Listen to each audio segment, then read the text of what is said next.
Good afternoon, everyone, and welcome to the July 21st, 2020 special meeting of the Glendale City Council. Due to the evolving situation with COVID-19 and health recommendations from LA County Health Department, the Glendale City Council meeting will be available to the public electronically. Due to social distancing requirements, the public will not be able to attend the meeting. This meeting can be viewed on local cable Charter and the Spectrum Cable Channel 6 and AT&T UVerse Channel 99. You may also stream online through our website, www.glendaleca.gov, by scrolling at the to the bottom of the web page and selecting live streaming, which is in the third icon from the left. For public comments and questions during the meeting, call 818-937-8100. You will see it on the bottom of the screen. Please do not call in advance of the agenda item. With this being said, may I have roll call, please? Councilmember Brotman. Here. Devine. Here. Kasakian. Councilmember Kasakian. He's not participating. Najarian. Present. And Mayor Agajanian. Present. Thank you, Mr. Ajemian. Next item, please. The agenda for the Tuesday, July 21st, 2020 special public meeting of the City Council is posted on Tuesday, July 14th, 2020 on the bulletin board outside City Hall. Thank you, Ms. Yes, please. One would be community development regarding requested update of downtown specific plan standards a year following adoption, and miscellaneous proposed code cleanups continued from 7/7/2020. Motion to note and file the report and provide staff direction. Thank you, Ms. Yasmin Bir. Yes, Mayor Agajanian, members of the City Council, we are here today to seek direction from the City Council based on the presentation that was provided on July the 7th related to the DSP and information based on what Council had requested, as well as an update from the implementation from a year ago. With that, I will turn this over to Mr. Calvert, who does have a quick PowerPoint presentation, or does not have a PowerPoint presentation for you. That PowerPoint presentation was given to you 2 weeks ago.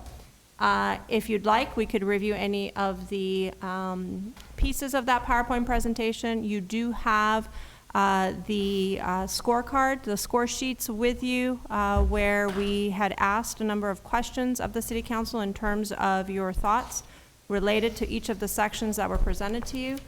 With that, I will ask Mr. Calvert to provide you with any information that he's seeking and take you through that worksheet. Mr. Calvert. Great. Thank you. Good afternoon, Mayor, council members. As mentioned, we went through the presentation, the DSP recap 1 year after 2 weeks ago. That item was continued for discussion, and you received a new checklist that essentially highlights the 12 points of decision that we were seeking to update the DSP. We did add one more item to that list, and that was the discussion of reducing the size, the minimum size of residential units in downtown or citywide. That is one of the questions. But if it pleases the council, we would like to be able to go through these items one by one for your discussion, your thoughts, and then direction, beginning with sustainability as the number one item on the checklist.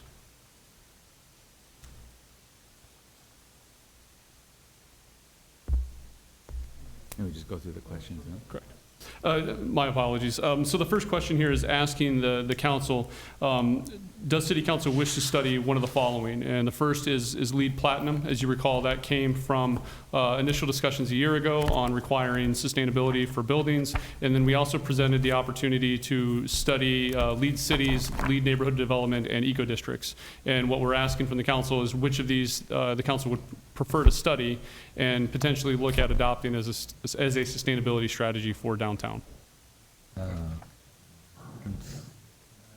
Just missed my questionnaire. don't know where I left it. Anyway, which item was this on the list? Okay, 1 second, let me find. Oh, I see, thank you very much. All right, so we're going item by item, or how we proceed? That is correct. We wanted to start here with number 1 with sustainability and get council's feedback on which strategy to pursue studying. Okay, does council wish to study one of the following, right? Is that the question? now? Correct. And there's lead platinum and then lead cities or eco districts. Any comment from my colleagues? I've marked it, lead cities, neighborhood development, or eco districts. That's what I marked. I don't know, do we have it here? Do we have the list on the screen so the public can view it? We could, if you could bring up the slide deck, I can pull up the 12 items.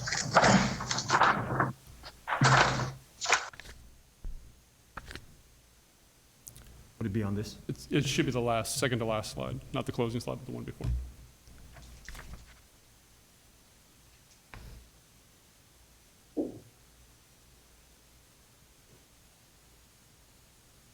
Actually, go back one more. One more. We could use that one right there.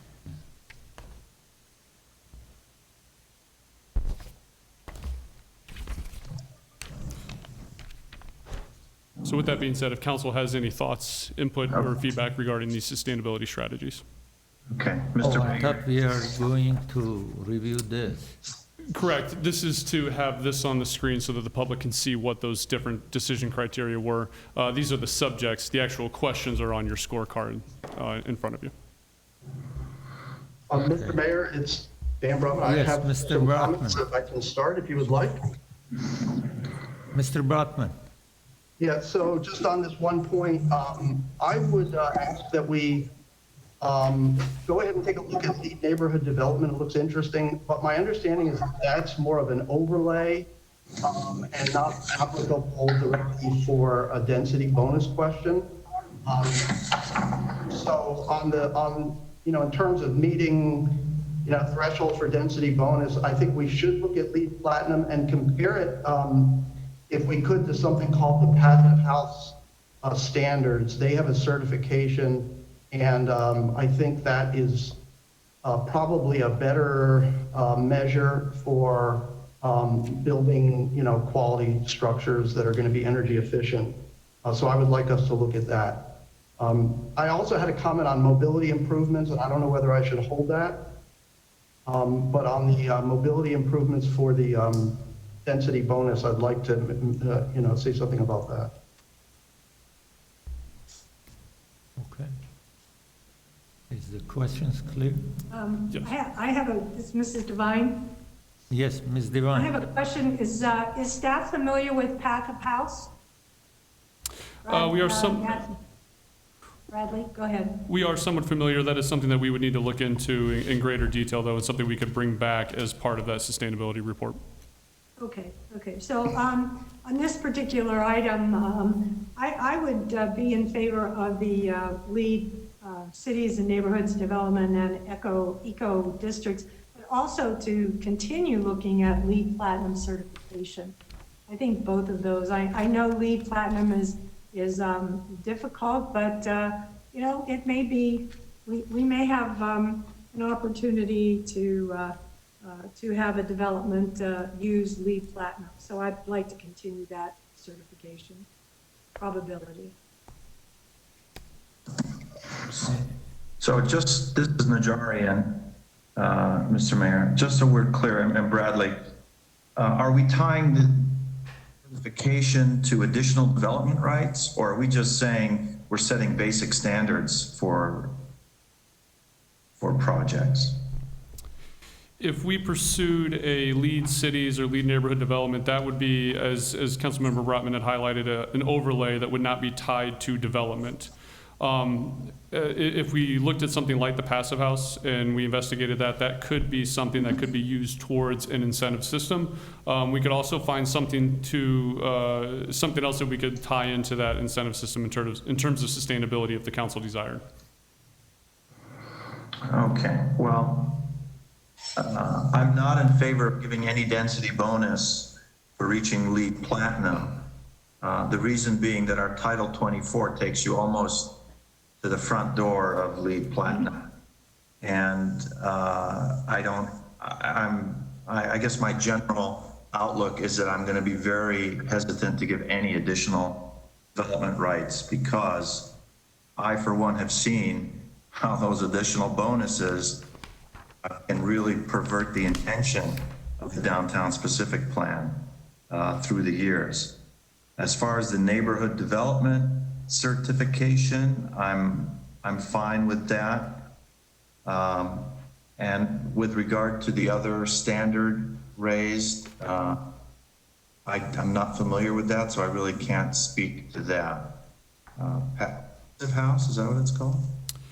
Correct, and what it's looking at is essentially passive strategies to make a building more sustainable through glazing types, ventilation, things of that nature. So there are standards that could be applied to developments to meet those sustainability goals of the passive house program. Well, I'll leave that for another discussion, but so yes on LEED neighborhood development, no on any bonus for LEED Platinum certification for a multi-residential development. Thank you. So is Councilmember Sakian on the, is he joined us? No, he will not be participating. He was recused from this item, Mr. Mayor, as Oh, you're right. aware. Okay, Yes. that's right, all right. Okay, now the staff has enough information? Correct, we do, and we can move to item number 2. No, okay, let's go to number 2. Can I mention the mobility improvements? Because that Yes, Mr. it's Brock. something, because we're talking about criteria for providing density, additional density, density bonus. And I agree with Councilmember Najarian, I mentioned in Title 24, and that's why I'm thinking LEED Platinum may not really give us much anymore, and why we ought to look at passive house. But on the mobility improvements, one thing I'm concerned about is I think that bar is too low. And I think most of, and correct me if I'm wrong, but I think most of the few cases we've had, people have chosen mobility improvements because it's probably the cheapest threshold to achieve. So I would suggest, just like we do with arts, have mobility improvements be equal to 2% of the project cost, and then have the developer provide a plan that the city can review, just the way we would do it with art. So there's a dollar amount that's going into mobility improvements, and then we have an equal treatment of arts, mobility, and I mean, you can see what passive house, brings up. And we can bring back more information on that and how we can potentially raise that bar and what some of those thresholds could actually be. Okay. So item number 2. So number 2 is transfer of development rights. And if you recall in that conversation, that is essentially allowing one property owner to be able to shift their development potential or sell it to another property, or if it's common ownership, they could essentially put all of their development on one site instead of splitting it between the two that they may own. This would allow for a parcel to essentially exceed the maximum density allowed on that parcel, but not overall between the two. And we could also tie that to some sort of public benefit. An example would be is if one property owner owned A and B, he could move all of his development potential from B onto A, and then we could condition that property to create a park that could be in perpetuity through a covenant. This can also be used to help preserve historic buildings or potentially historic buildings, allowing people to move their development potential to another site so we can either protect nearby character or protect something on that existing site. So the question here would be if council would like staff to study whether to implement a transfer of development rights program, and then also if there are certain conditions that they would like to put on that. We've heard through some of the discussions that some council members would like to see some proximity requirements put in place so that all of this density does not end up in one central area. Maybe we want to be sensitive to other nearby neighborhoods such as transition zones. So again, the question would be, does council wish for staff to study a transfer of development rights program? And if so, what are some of the requirements that they would like to see put on that? Anybody wants to comment? I could say, Mr. Mayor, I mean, I'm in favor of looking at the ability to transfer development rights, and I think it can and should be across different developers, not the same owner. And as far as the defining the area, I mean, I think it makes sense to have a defined area, but I don't really have any specific suggestions on how to do that. How about to be far from the main property? No distance-wise? Do we want to put a limitation how far can be from original building? One of the requirements, or one of the recommended requirements, said this would only be in downtown. So someone would not be able to move their development potential from downtown into West Glendale or somewhere, some other neighborhood. So it would have to stay within the downtown boundary. But if there are concerns about proximity to some of the transition zones and the multifamily neighborhoods that buffer downtown, we could investigate and bring back a report that explains how we could limit those transfer of development rights to stay away from those areas. Mayor? Yes, Ms. Devine. Thank you. I'm all for the transfer of development rights, the TDRs, and I would like to have some sort of explanation on the proximity to neighborhoods. And but as I understood from 2 weeks ago, a final decision on locations and whether this would be approved will remain with council. So if we notice that it's like too far apart, or one part of the DSP is getting more of the benefits and the incentives, we would have the opportunity to not approve or to approve. That is correct. We could set this program up so that anyone who applies for a TDR would need to come to council for approval. And again, we could have a certain level of criteria based on this conversation and what we study to meet that, to make sure that that's satisfactory to the council. And Okay, just that's to fine. emphasize, Mr. Mayor, Councilmember Devine, to reiterate the point that Bradley made, there'll have to be some standards guiding that decision for the council. It cannot be a standardless decision. The council can say yes or no. There'll have to be some guidelines that we're following Right. in approving or Yes. disapproving those TDRs. Okay, that's fine. Thank you. Thank you. Okay, This is Ara. I'm in favor of that, but wouldn't typical design review be standards in terms of mass and bulking and that can be used to approve or a newly entitled project? Correct. We would likely make that part of a stage one review because that would impact massing and things of that nature. So if someone were to pursue that TDR, we would ask for that to be brought at stage one. Okay. All right. So I'm fine with the TDR and the standards being in place and looking at this further. okay. So we go to next item, please. The third item on the list is the floor area ratio versus dwelling units per acre as a means to measure density. Currently, we use a floor area ratio in downtown. There is a conversion factor when there are density bonuses that are pursued, so we can use the dwelling units per acre in that case. But for the most part, staff still believes that FAR is the appropriate form of measurement for density in downtown, particularly with the design standards that we put in place. FAR is more flexible to allow us to be able to have those kind of standards in there for design. So the question would be, does council wish to maintain the FAR measurement that we use for density in downtown that we currently have today? Any My comment? answer, Mr. Mayor, would be Devine. yes. Ms. Yes. Devine. Yes, I'm a yes. I am a yes also. Okay. So- Okay, next. The fourth is whether or not to adjust the measurement of FAR. And the example that we brought forth was hotels, being that they function, design, and they're very similar to multifamily buildings. In multifamily buildings, we exempt amenity areas such as gyms as a means to encourage those kind of incentives or those amenities to be provided for a building. Staff is asking if council would wish to make an adjustment to that measurement of FAR so that those are also exempted for hotel uses as well to encourage those amenities. Anybody in favor? What's staff's point of view on this one, Bradley? In favor of it? It would make it consistent with multifamily, so staff does support this change. I think we do want to see these kind of amenities put into the hotels rather than them being left out in exchange for rooms. Do banquet halls count as these amenities? No, they do not. This is for gyms and things of that nature. Okay. Do we need to incentivize those? I mean, is that necessary?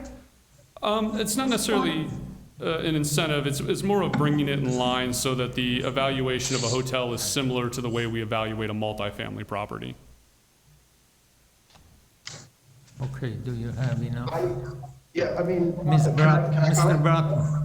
Yeah, I mean, I don't feel strongly. I'm a little uncomfortable with us doing this, and I think I asked last time, what other cities do it this way? I thought somewhere somebody along the way told me that that was not typically the way it's done.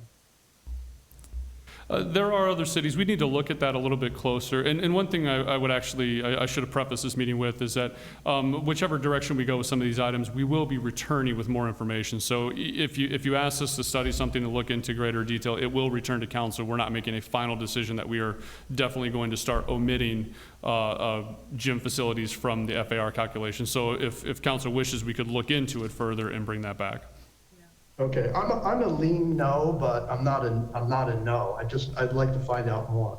I feel the same way. I'm leaning towards no, but could use more information. Mr. Najarian, are you yes or no? So I'm a leaning yes. And I was going to say yes, but apparently we have. Okay, How yes. about we bring more information and we go through this again? So we'll bring that back with information from other cities, and then we'll look at some of the other recent projects and so that we can better understand what that total impact would be. Okay. And item number 5? Number 5 is if council wishes to require covenants for all publicly accessible open space in downtown as part of that incentive program. That's just to ensure that the spaces that they do provide maintain in perpetuity and that they also maintain the original design intent as well. I'm a yes. I'm a yes. Okay. I'm a yes, and I want to point out that Citibank development, what is that, the Next on Lex, sold us on all that public space right in the middle of it, and it's all locked up.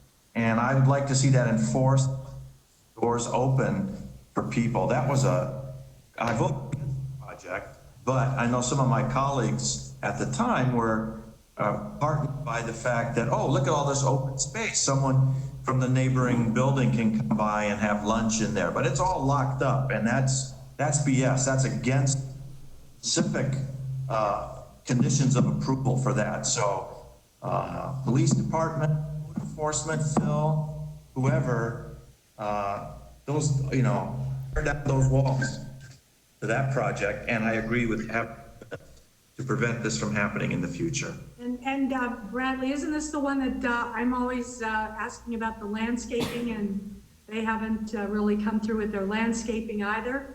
Correct, that is the same property. Yeah.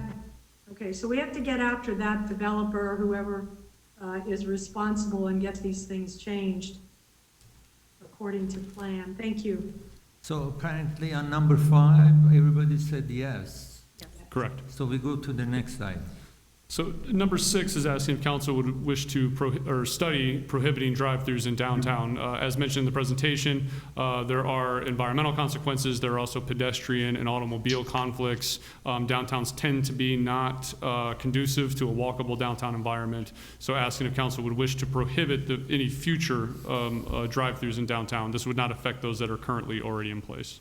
I'm in favor of this. I will say that newly on corner of Grandview and Glen Oaks, there is new Starbucks, which replaced the fast food chicken store, and people are complaining already.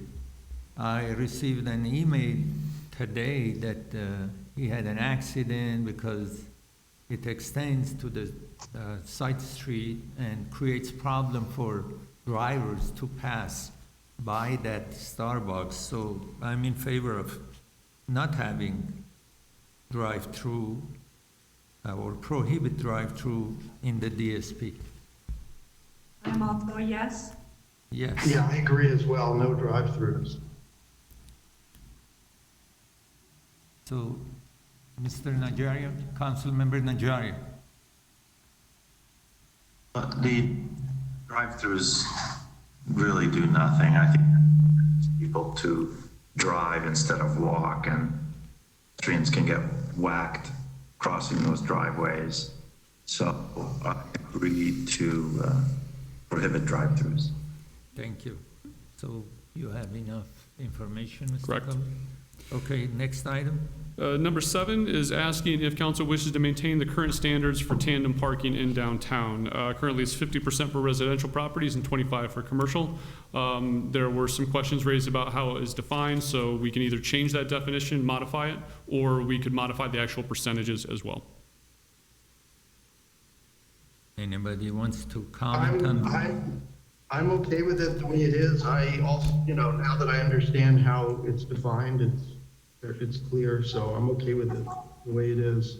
I did want to ask if is it possible for us to require that parking and the units themselves be separately sold, so to speak? I mean, not unbundling parking and the living space? No, our current parking requirements would require those spaces to go along with the development. I know, but can we, is that something we could do? I guess Mr. Lanzafame coming to answer the question. Mr. Robin, it is something the council certainly could do. Staff would not recommend it. What typically happens, and this is what we've seen in South Glendale over the last several decades, when you make that for sale or an extra cost, somebody doesn't buy it, and somebody else takes it and puts a second or third car there. The person then, in the first instance, doesn't have a place to park. They wind up out on the street. And as you get a proliferation of people with cars, you start to squeeze the parking more and more. In fact, the council had asked us to make sure that we had in our code that you could not do that. So that, it's a policy question that we'll look for direction from the council on. I mean, I would like to look at that. I think in places that are walkable, where there is high density and parking is a challenge, these things, you get people that don't own a vehicle, and they are being forced to pay for storing a vehicle that they don't own. Or somebody that may be a decision point to decide, it's not worth the cost of me maintaining a vehicle. I can, use ride sharing and public transit.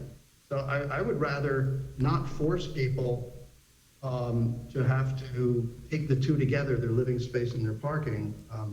But if you could look into it, I mean, if there's support to just take a look at it, I would appreciate that. Okay, any other comment? Yes, I have comments. This is my, I guess, third time I'm going to be raising this. The definition, having 50% of the spaces tandem, is inherently misleading. And what we're doing by giving a 50% tandem parking is we're giving a significant benefit to the developer by not having individual parking spaces. In addition, we're causing, and we all know it happens, we're causing the rearmost space of that tandem space in a family household to many times seek parking out on the street, back in the neighborhood. So it's a double defeat. It gives a benefit to the developer, which he doesn't need, shouldn't need, and it's gonna kick out of that tandem spot back into the neighborhood. This is not good for the neighborhood. It's not good for pedestrians. It's a load on our streets, and it's a benefit to the developer. So if you guys like a benefit to the developer and adding parking on our streets, then you should agree to this 50%, in parentheses, 100% tandem standard. So I'm against it. It just doesn't make sense to me, and it's misleading. It's a crock. Developers don't need more assistance in their buildings. Neighborhoods do need more parking room. Mayor, I'll, Excuse me, Ms. Devine, excuse me, Ms. Devine. sure. Mr. Najarian, do you have any suggestion? You said you don't like the 50%, but do you have any I would suggestion? remove so using the misleading definition of 50% a tandem permitted, I would reduce that to 25%. Nice. Ms. Devine? Yes. I agree with Mr. Najarian. I would vote no on maintaining the existing DSP standards. I would change the 50% maximum for residential to 25%, and I would also change the commercial to 10 or 12%. And I also want to mention, Bradley, that the bicycle parking was not mentioned in this check sheet. And we were going to talk about the bicycle parking, which takes up, 5 bicycles for 1 parking space. We were going to ask about putting a cap on the number of spaces. You are correct. We'll make that a separate item here towards the end of Okay. this one and address that, but you're correct. We did leave that off of this checklist. Okay, all right, thank you. So for the tandem parking, I am totally with Councilmember Najarian, reducing to 25% and 10 or 12% for commercial. 10% for commercial, that's small, very small number. 10% practically means they don't have any tandems. Well, if it's 25%, it's equal to 50%. So Right. if you. No, I mean 25% I can understand for commercial and residential. I would go along with 25% of residential and commercial. But 10% is very small number, especially on the commercial, because the people who work in the commercial building, they park, and those who come to visit, they park behind them. They are there 8-9 hours, so 10% is very small number of tandem parking. For commercial, I'm talking about. 25% for commercial and residential is what I would like to see. Wow. I mean, the people that park in those commercial buildings are looking for every excuse not to pay their monthly parking and park in every excuse. And that is some of our biggest problems that we have in and around the Northern Brand area, where the office workers do not wish to pay the 100 parking, and so they'll circle those residential neighborhoods to find a parking spot. Add on top of that the fact that not only do they have to pay, but they may get blocked in by their coworker when they want to go to lunch or something, outside, during the day. I just think it's a bad situation, but. And also in actuality, if you say 25% maximum for a commercial, it's really 50%. So if you say 10% or 12%, it's actually 25%. So I'm for reducing both of them. Is there, I guess. Can I ask a is there question? comment by the staff? We could go and research and bring back kind of the consequences, the implications of a range of percentages so that we can see what that would do to big and small projects, residential or commercial. So we don't need to define a percentage necessarily today. If the majority believes that we should reduce it, we'll go and look at what those percentages could be and bring back a series of options to council. Okay, Right. thank you. I guess it Can will I come back. ask a question? Yes, please. Mr. Mayor, Mr. Brockman. I may be opening a can of worms, and this could be for another time, but if we're concerned about parking spilling out into the neighborhoods, are there other mitigations we could consider? I mean, what discussions, and apologies if you've been through all this, and I'm not aware of it, but what discussions have we had about more permit parking in some of the neighborhoods? Because I think part of our problem is that we generally underprice parking. I mean, this is not just Glendale's problem, it's a general economic problem in cities. You know, parking tends to be underpriced and we provide it for free and it gets abused. And I don't know, are there ways that we could look at these neighborhoods and providing more, permits for people that live there so that they have their parking available to them? We've looked at that. Okay. This will Result, come back. we shortened some of the parking links on some of those streets. The next step would be, as you just preferential parking district, which we have the process in place for that. But I know that there's a big problem with some of those, and unfortunately, it's not for free. The parking is, it may be underpriced in terms of the total impact that it has, but most of those large, in fact, many, if not large commercial buildings charge a significant amount for parking, which drives people out neighborhood. Okay, thank you. So this will come back, Karen. What's the next item, Mr. Colley? Number 8 is dealing with retail frontages, particularly along Brand and Artsock. Currently, if any use that is not essentially what we define as an active use, a restaurant or retail, say a gym, for example, they would like to locate on one of those streets, we require that the first 25 feet of that space function and appear as a retail frontage. So maybe they sell water bottles, gym equipment, t-shirts, whatever it may be. The question here is, does council wish to maintain this policy in place or to create some flexibility for other uses such as a medical office or a gym to be able to locate on these kind of high retail streets without that requirement of 25 feet? Staff recommends maintaining it and potentially even enhancing those design standards to ensure that the character of Brand, the intended character of Artsock, is maintained. Those are quite unique from other streets in downtown. So we do recommend maintaining it and potentially even enhancing those design standards. Okay. Mayor? Yes, Ms. Devine. Yes, I totally agree with staff, and I would vote to continue requiring active uses on the first 25 feet. Mr. Brockman? You're okay with this? I agree also. I mean, nothing kills the vibrancy of a street block than, a non-retail use, a doctor's office or a dentist's office or whatever.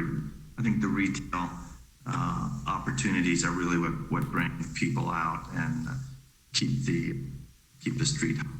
Thank you. Yeah, I totally agree. I support what staff wants to do as far as actually enhancing the rules so that we ensure that we have real active uses and not just, fake ones where somebody puts their water bottles out in front. Thank you. I'm in favor of it because people, they go from Glendale to Pasadena to walk on Colorado Boulevard. So we better create something that they will stay here and they spend their money in Glendale. Our residents will stay here, they won't go to Pasadena just to walk on the Colorado Street. So, okay, what's next? Sorry, if I may just add one point, Mr. Mayor. Yes, please. Last time Mr. Broughton. we discussed it a little bit, but this issue of requiring clear glazing on windows and avoiding those shadow boxes or display windows, can we kind of enhance what we do there to make sure that really, there is that active interaction between the pedestrian and what's behind the glass? So as part of last year's update to the downtown specific plan, we did put requirements in. I believe a minimum is 75% transparency. We leave 25%. We do have to have a little bit of flexibility in there because structural columns will come down, and obviously those cannot be transparent.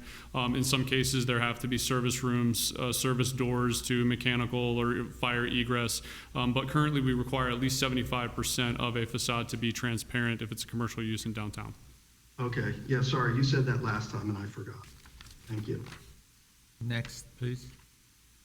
Number 9 is dealing with the design review stages for downtown specific plan projects. Currently, projects are allowed to come in the form of stage 1 and 2 combined, or they can break those up. We heard from council that there may be interest in requiring a stage 1 before they come with their stage 2, and to separate those and essentially require 2 reviews with the council. So the question is, does council wish to maintain the existing opportunity for applicants to submit a combined stage 1 and 2 application? I guess I was talking about this issue before, and the way I understood all the time, they would bring phase 1 of the project or stage 1 of the project, then everybody would look at and give guidance or what they want to see. So this way the contractor or developer would not go through, or architect, they will not go through lots of expenses because it's expensive to come up with the stage 2 drawings and the calculations. So I was thinking the stage 1, come up with the stage 1 and then come back for stage 2. But I was told that they have the choice if they want to do stage 1 and 2 and take the chance, they have the opportunity to do it. So I just, both ways I'm okay with it. So I will listen to my colleagues now. Mr. Najarian? Councilmember Najarian. I think it's going to stage 1 first and independently, I think saves in the long run a lot of frustration and additional development cost.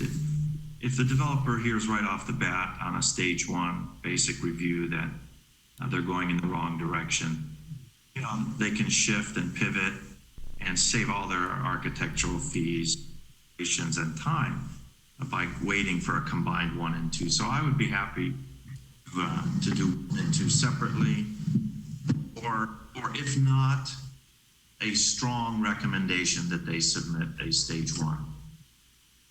Okay. Council. Mayor? Yes. I'm Ms. in Devine. favor of stage 1 first and then stage 2 at a second date. Thank you. Mr. Broughton.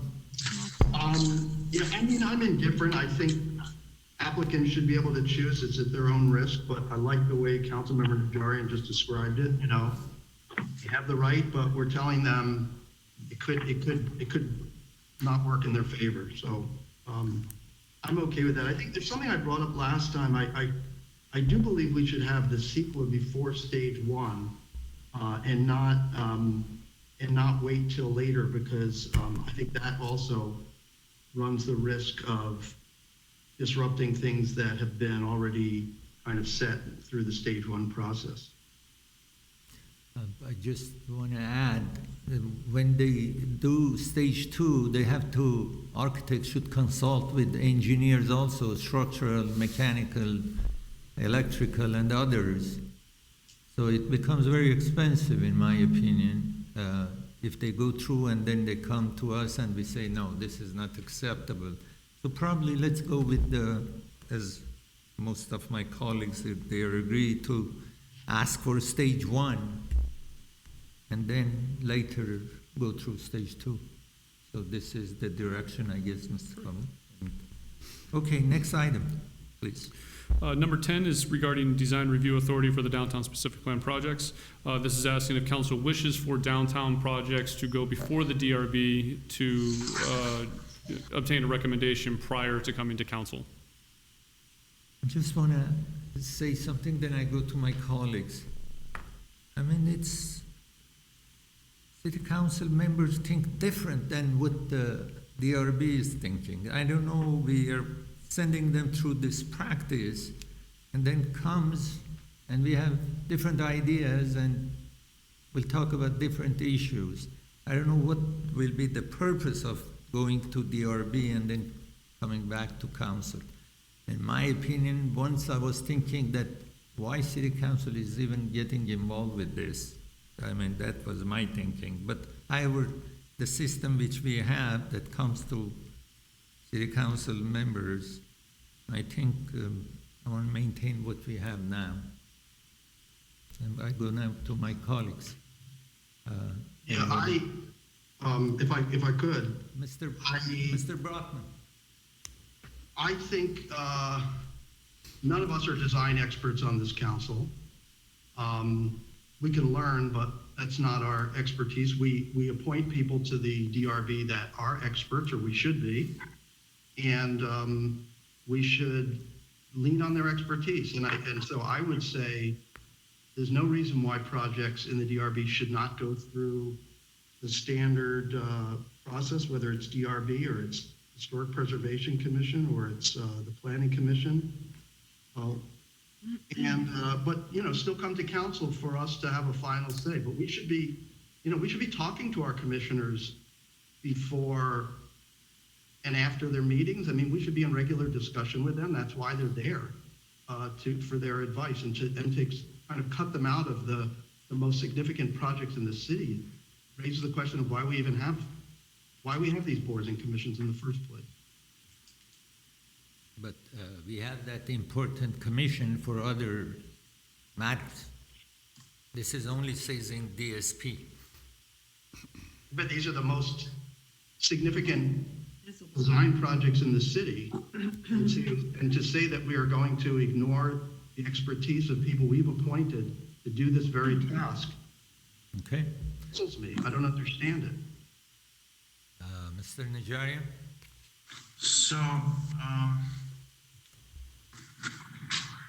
So my appointee to DRB is not a high-rise expert or an urban planner, and I think a lot of those skills come into play in evaluating a project. I, have been looking at these for 15 years, so I'm getting a pretty good feel for design, but I very much rely on staff's recommendation, where we do have urban planner, urban structure experts. My DRB appointee is a very good designer, very good architect, but he does mainly single-family homes and small multi-family units. I'm not sure his input into a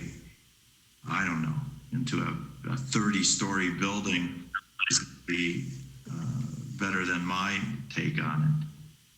I'm concerned about design review, putting conditions on and having it go through what I call the design review loop. I wouldn't want that to happen. I wouldn't mind having design review look at it once, but not to send the architect back for corrections or modifications, and then back, you know how the design review loop goes. Sometimes they come back 2-3 times. I wouldn't want that to happen. I would limit their review of that to maybe just one hearing to give their thoughts, give us as a council some advice, but not to have it come back to design review a second or third time. I could live with that, because I don't want these to be unnecessarily delayed or to give the impression that it's the DRB's ultimate authority that the developer is seeking and not council's. Thank you. Ms. Devine? Yes, thank you, Mayor. I agree with both Councilmember Brotman and Najarian. I think that if we can come up with a streamlined system where the DRB can look at these projects, because I think their input would aid us in our decision. It's five more people, experts in different fields of architecture and design, and right now we don't have a landscape architect, but the design process, 5 more pair of eyes that are looking at this project and giving us advice. So I would definitely go with a yes on requiring a DRB review, but have a streamlined system so it doesn't extend the decision. Thank you. I just have to say, DRBs, they are not architects, all of them. Right. That's for yeah. one. We don't put architects for becoming a DRB commissioner, or engineers for that purpose. In my opinion, if we want to send to DRB, just to send to get their opinion. It means they will come up with an opinion and turn it back to city council members. Not to, as such that they will review and they come up with the recommendation to the property owner or the building owner, and to come back again and make correction or consider their opinion. If that's the case, I will go along with only DRB to look at it and just give an opinion. Yes. That's what, as much as I want to go. I think that's kind of what I'm trying to say, is a streamlined Okay. system for major development in the DSP. All right. Okay, I guess they agree. Mr. Najarian, do you agree with the assessment or the way I explained it? I hope it was clear what I was saying. Yes, I don't even necessarily want to vote from the DRB. Their advice, they don't need to convince I don't necessarily want them to convince each other.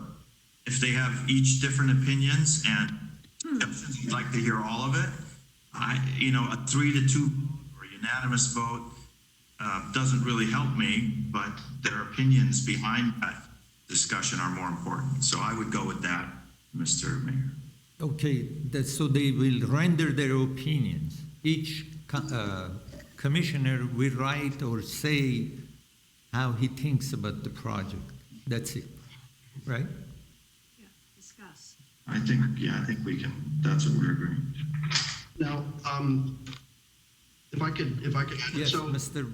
I mean, I Brockman. think that's fine. I can live with that. And I mentioned initially anyway, council has a veto. So, I wasn't thinking something where something gets rejected and then they have to appeal to council. So it's probably the same thing. But, in general, I want us to be empowering our boards and commissions more. We have great people on them.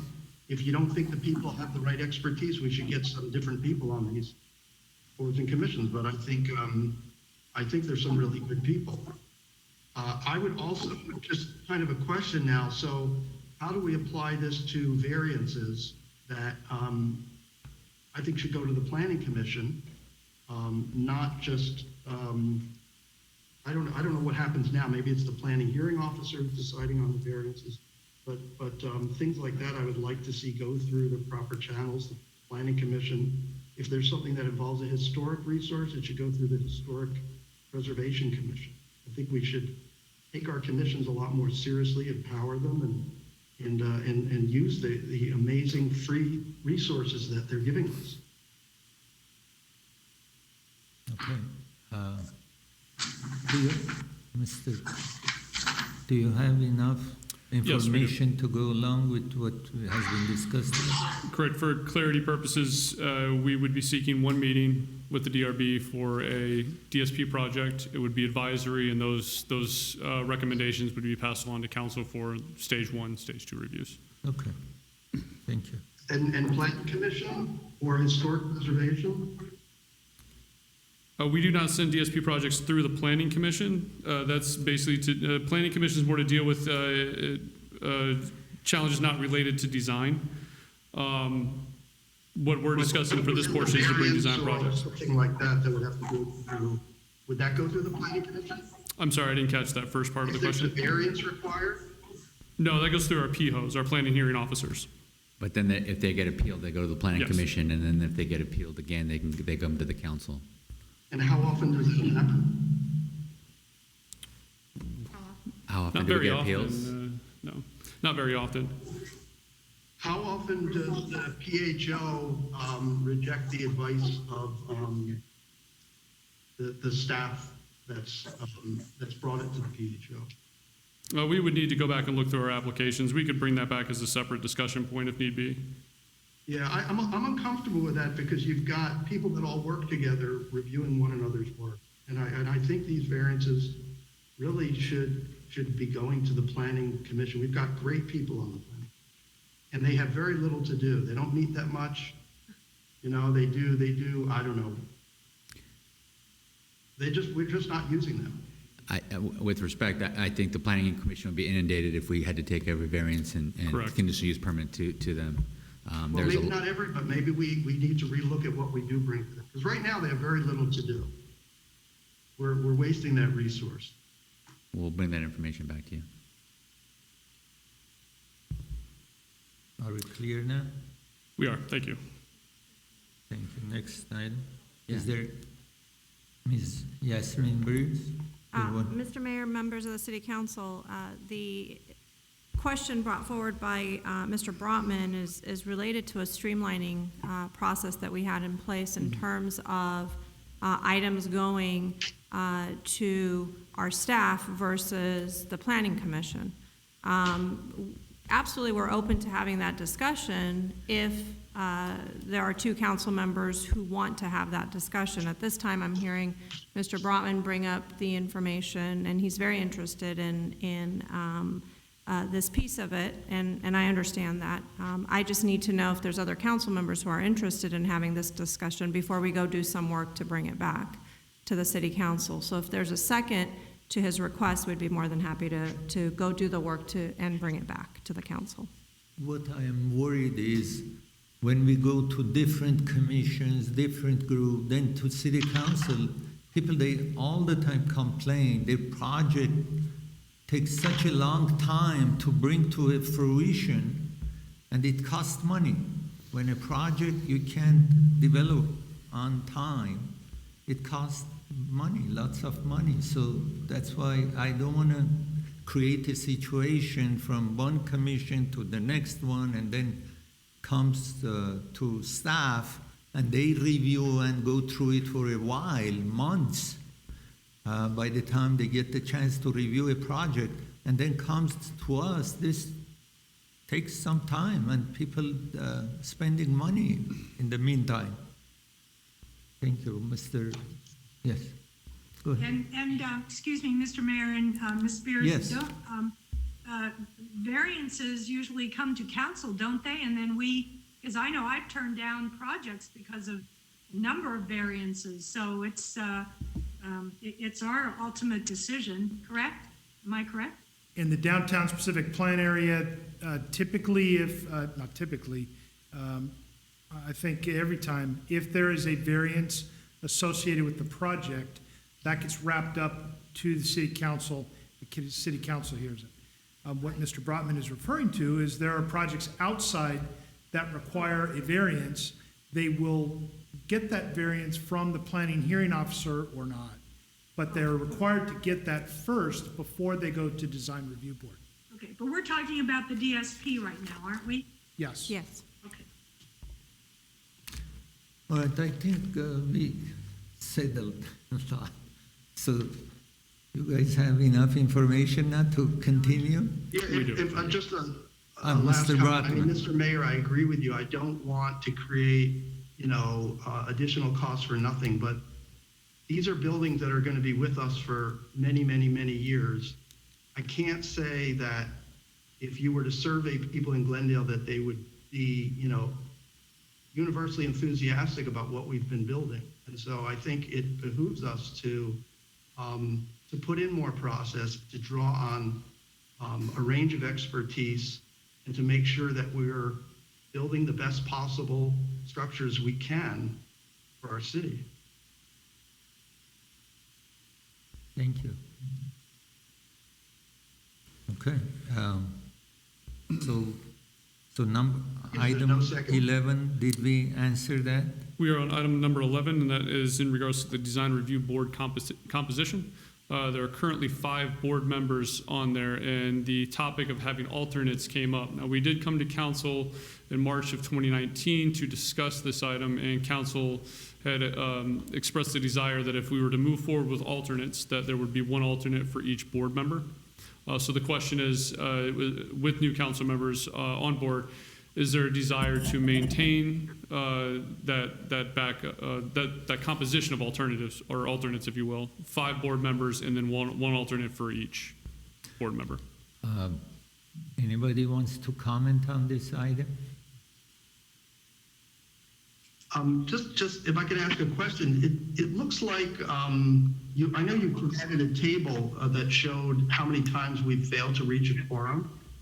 I'm on a city council call on mute, I hope. I guess not on mute.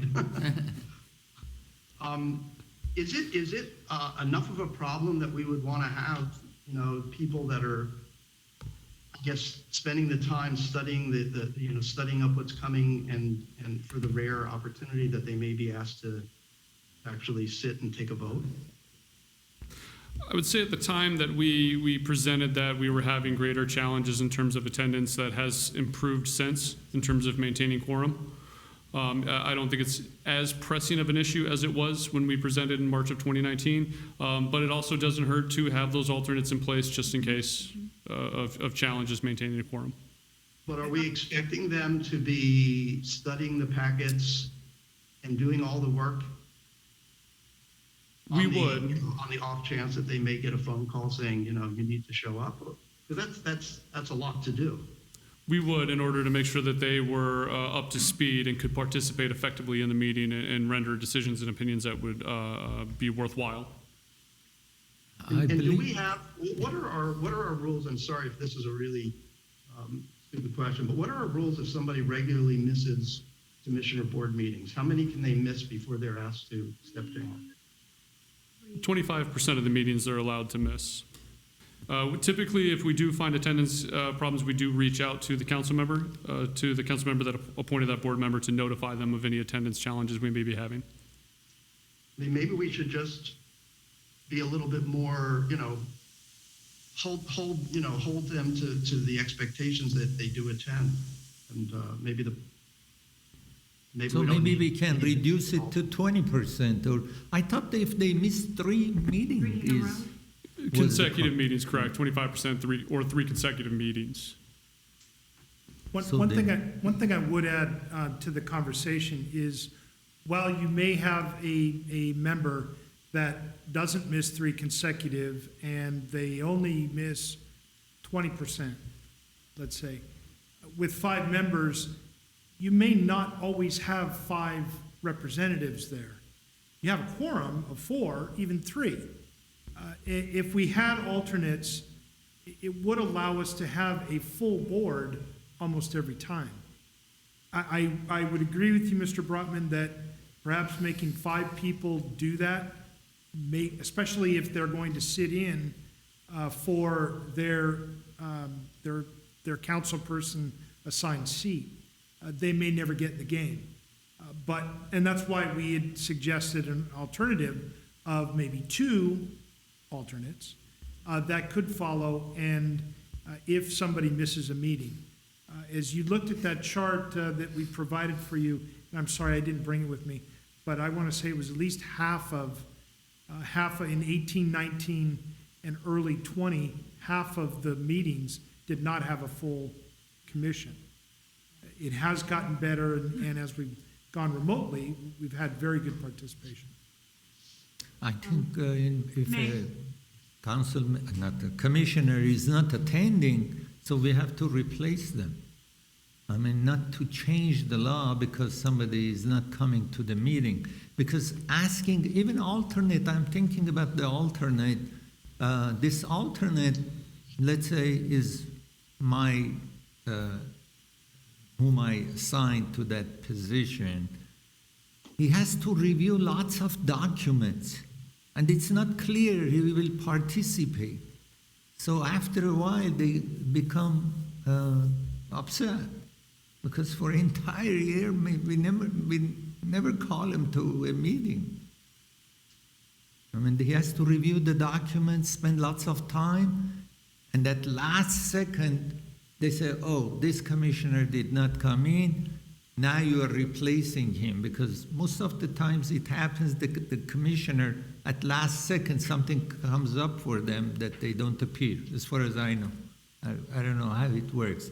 Most of the time they say ahead of time that I will not come to 2 weeks later there is a meeting for DRB and I'm not going to attend it, or they call a few hours before the same day and say they will not come to attend the meeting. How that works? Typically, we don't get enough of an advance notice, as you're stating, to be able to put together a packet and send that out to an alternate. It typically is a shorter notice, whether it's that day or maybe a day or two before. So then alternate is going to have very hard time, will not be able to review these documents and gonna be in the meeting with not enough information, in my opinion. If I may, Mr. Mayor? Yes, Ms. Devine? Yes, thank you, thank you. Just from my experience of watching a DRB, and when there is a commissioner or board member that is not present and there are only 4, the decision is very difficult.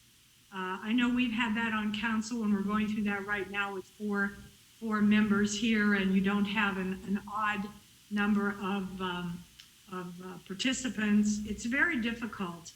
I would say that if we have a volunteer appointee as the alternative, and maybe only have one, so that most of the time if there's going to be an absence, it's going to be one commissioner or one board member. It's not going to be 2 or 3. It's going to be probably, in most cases, 1. So if we have one alternate who is prepared, who is willing to be prepared, and there will be cases when they will get notice a week or maybe 2 weeks in advance. I think that would be a fair solution to this issue, because I think we really need to have 5 members there at every meeting if we can. So I'm in favor of maybe 1 alternate board member for DRB. Okay. Could I interject something, Mr. Mayor? Yes, Mr. It's on procedure, Brotman. because I know Councilmember Kasakian recused because of DSP, but this isn't a DSP issue, is it? It's not specific to DSP, no. Should he be given the opportunity to participate in this? He could. I don't know if he's available to weigh in, or we can get through the rest of the DSP items and then he can participate. He can be segmented off, was it? Yeah, or we could bring the item back later if there's not consensus.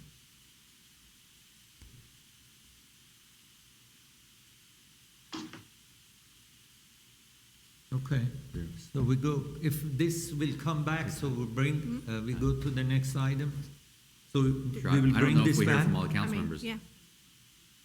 I don't think, yes, as Mr. Garcia just stated, I don't think we've heard from all council members on this item. So if there is no consensus, Mr. Mayor, we can always bring this item back as Mr. Brotman indicated in terms of participation from Councilmember Kasakian.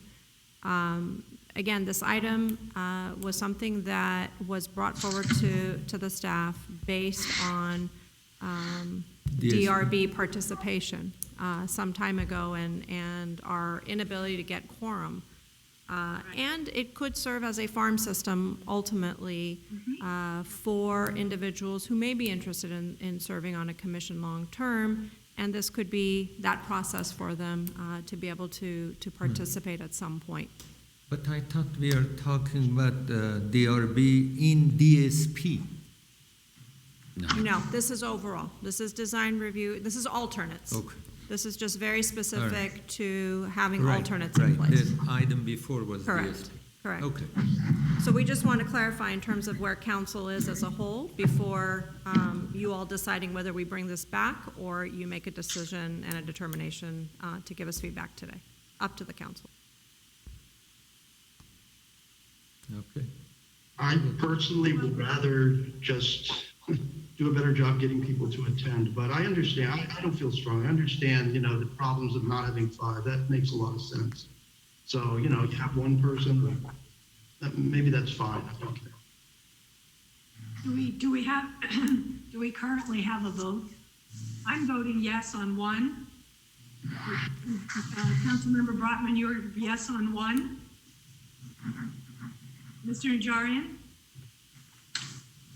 I think we're asking a lot for that one person to get ready, to suit up every week, or not week, but to use a football analogy, you're suiting up every week, you're the plays, and only to realize, you're not in the game. So I would rather leave it the way it is and be a little more strict. As a council member, get a little any absences by that council person's DRB member as a preliminary step to having someone be on standby. I Yeah, just I have to agree with everything you just said. Yeah, it's tough. I feel bad. There's your vote. Okay, I just have problem with this alternate DRB member. Let's assume a project comes forward DRB and it has to come back next session, let's say, because they didn't finish it or they said something, Right. and it has to Good come point. back. Good Then the point. alternate comes, replaces the commissioner, and he has an absolutely different opinion and idea for that project. And then how that will work? Part of it, one commissioner came and participated, and the next week, let's say when it comes back, that commission, something comes up, can't participate. The new commissioner or alternate commissioner will come to the same meeting with new ideas. And then how this will work? Mr. Mayor, what I think I just heard, at least two of your colleagues were agreeing with you to leave it the way it is with no alternates. And staff will just make sure that we stay close with the council. If we do start to encounter issues, we will certainly let you all know. And you can speak to your commissioners, and if they're just having difficulty doing it, you can make that decision to replace them. But what I heard at least 3 of you say was, let's not have an alternate. Let's just Go ahead with try what we have. and make sure that we get our commissioners there. Yeah, be more restrictive, ask the commissioner to participate every time. Generally, that's what we are asking. Yes. Okay. All right, I guess you have enough information, so we go to the next item. Yes, number 12 is regarding the hotel use incentive, and this is asking if the council wishes to maintain the hotel use as a community benefit within the DSP.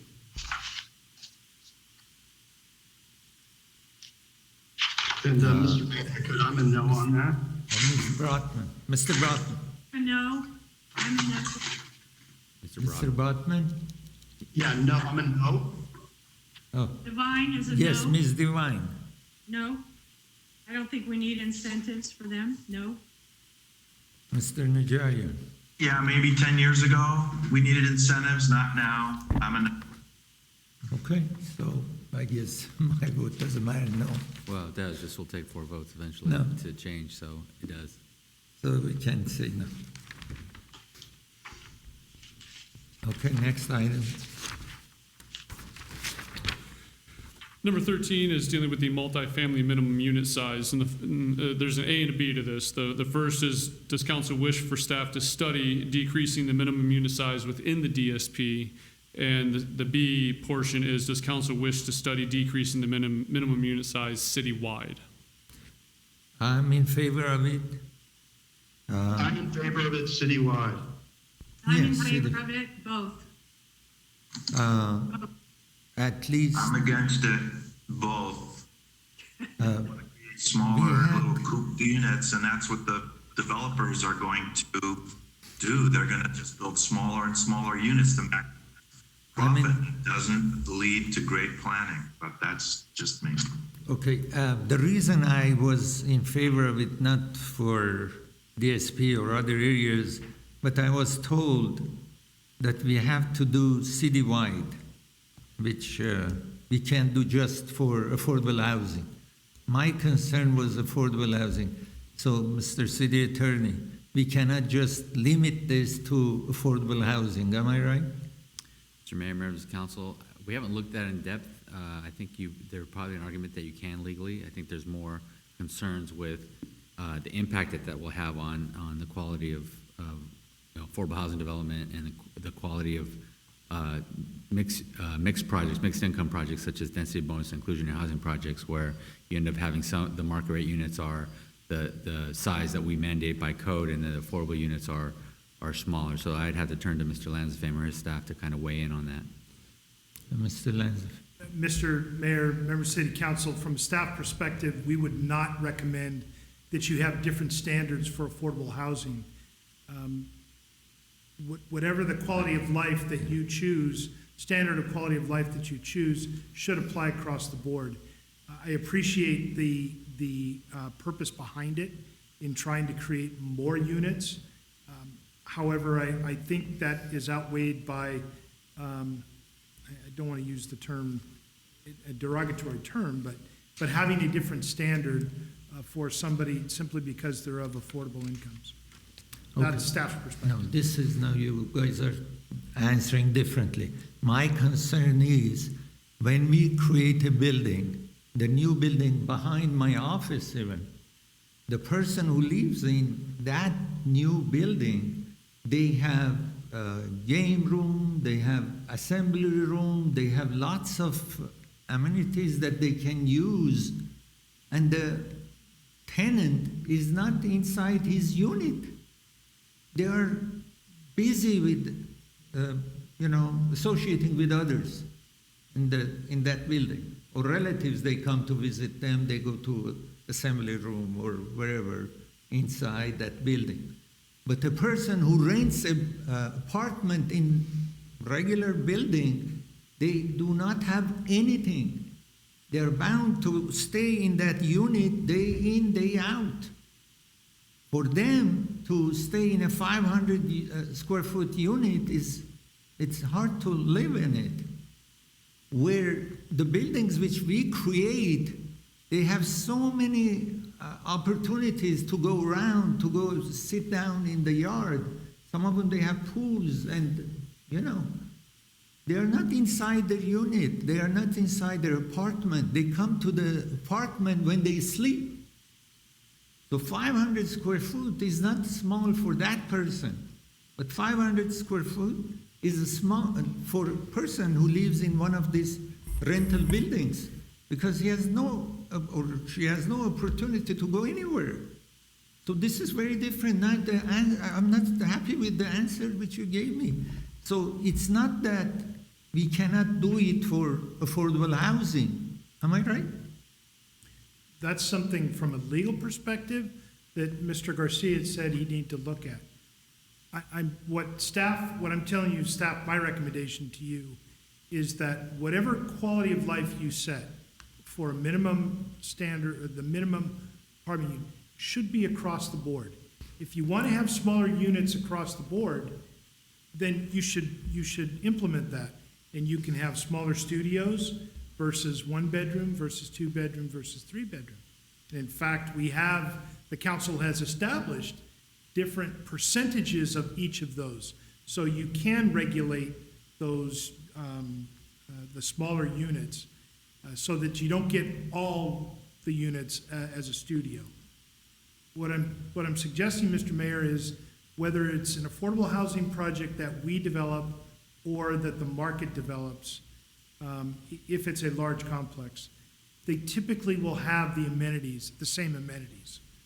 There will be 4 and 5 unit condominiums, apartments that do not. But the larger projects are going to have the same amenities. So it's our recommendation. It's a policy decision of the council, staff's recommendation that you set the same quality of life standard across the board. I just want to make sure that affordable housing, wherever we are doing, to be able to make it smaller, to get more people to have the chance. We had 66 units. We had 6,870 people came forward. There are still over 6,800 people there in waiting list. I mean, if we create more units, we will help those people who are in line. I mean, if in the same building, which I'm saying in 5th and Sonora, if we could have 100, at least would be 6,799 people there would wait for apartment, affordable unit.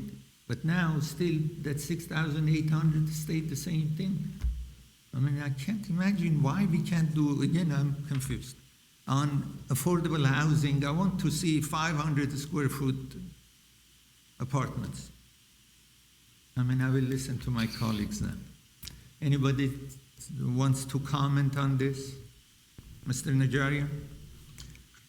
I just think, Mr. Mayor, I just think 500 square foot units are way too small. I think people start to lose their dignity when they get cramped in like that. How about that? But right now, they don't have anything. They're begging for us to get, I mean, I never seen, I associate with people all the time due to my business. I didn't hear that somebody whom you want to offer affordable housing to say, I'm not going to go because it's small, I'm not going to accept. I mean, I never seen somebody tell me that.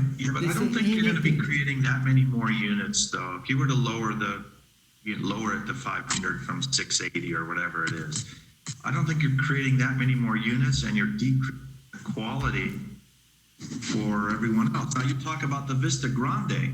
Look, those were different types of units. Those were 2-bedroom units, maybe 1,200 square feet. So that's a different comparison to what you're saying now, is go down to 500 feet from our minimum unit, our minimum size of 650 or whatever we're currently at. One thing, I guess Mr. Kazakian can participate in this. Isn't he able to participate? To Mr. Mayor, members of council, to the extent we have a discussion on, as it relates to the citywide standard, he probably can as well. So I don't know if he's available to participate once we're, this is the last time. Even if it involves affordable housing? Pardon me? Even if we're talking about affordable housing? I mean, this is something That's his new that, job, I think, right, is to promote affordable housing and development. I don't know. You're the attorney. no, I think affordable housing, how he can participate? I don't understand why he's not involved with it. Well, I think the issue is because it affects development. It would be something that I'd have to look into. So we want to look at this item later, another time? Well, I can, but I mean, it would be, there's 4 of you here who have given opinions on whether or not to look further at the issue of decreasing the unit sizes. I heard from council members Brotman and Devine wanted to look at the issue of decreasing them citywide. And again, once we bring that item back, we can bring it back, and Mr. Kasakian may be able to participate. You've expressed your opinion. We at least have some direction to go forward between 3 of you. Some direction to go forward and look at the issue further. Okay, thank you. So you guys are smart, picked up fast. All right, what's next? I think that's it. We We've got- did have one more question, Oh. actually, as Councilmember Devine had brought up. Currently, in downtown projects, developments can replace parking with bicycle parking. And it's essentially at a 5-to-1 ratio. One parking space can go away in exchange for 5 parking spaces, up to a maximum of 10% of the parking for that development. The question would be, would council wish to change either that ratio or that maximum percentage?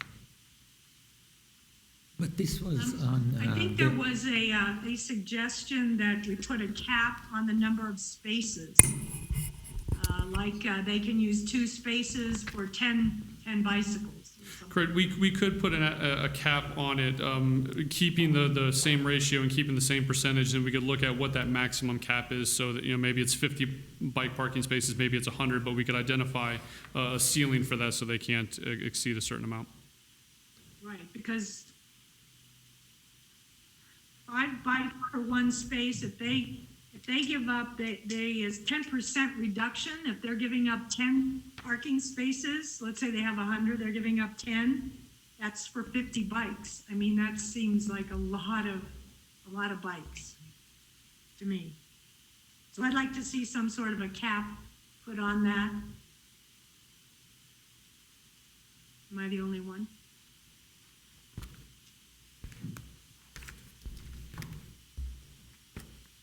What's that? Yeah, I'm not really interested in a cap. I think we over provision parking as it is, and we underprice it. So I don't have a problem if people are replacing parking with bikes.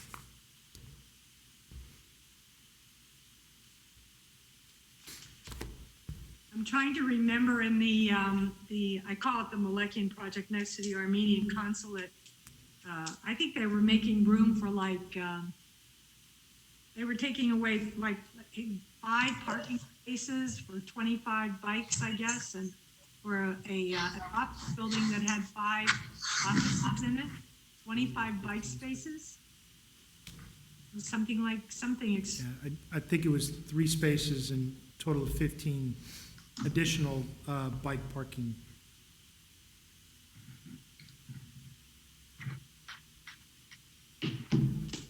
Okay.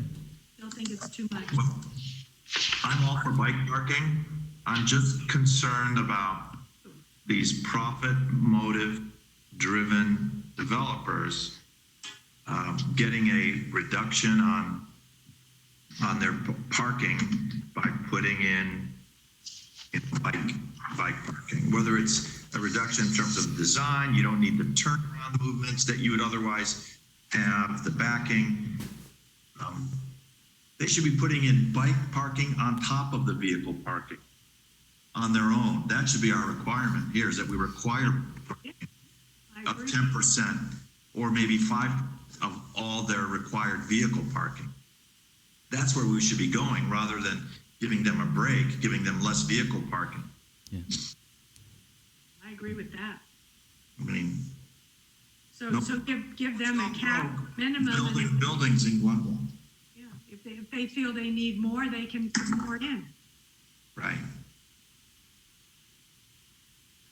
I did not, Mayor? did you, Consensus?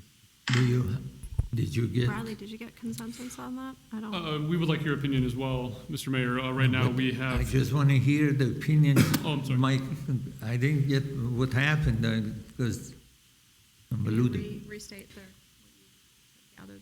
So thus far, we have no cap, and then we also have a proposal to create a percentage of bike parking on top of the existing existing automobile parking, not allowing them to reduce that automobile parking, but adding that bicycle parking as an additional requirement, if you will. I would say 5% more, and they allocate 5% from existing parking. It will come to 10%, but just creating 5% more parking space for bicycles. Am I clear? I hope. I think from the information here, we could put together a series of alternatives we could show what those impacts would be. Since we've heard a number of different ideas and options here, we could put together some alternatives. And Okay. All right. Are we done with this item now? Yes? Yes, I sir. think there's a motion to note and file and direct staff in accordance with your direction on the checklists. So we just need that motion. Okay. So we have the motion. The direction. Roll call, please. Oh, do we have first and second? Do we have? Devine and Najarian. Yes. And second? Is there a second? I'll second. Najarian. Okay. Roll call, please. Councilmember Brotman, Yes. Devine, Yes. Kasakian, Najarian, Yes. Mayor Agajanian. Yes. May I have a motion to adjourn? Motion to adjourn. Do I have second? Second. Okay, we adjourn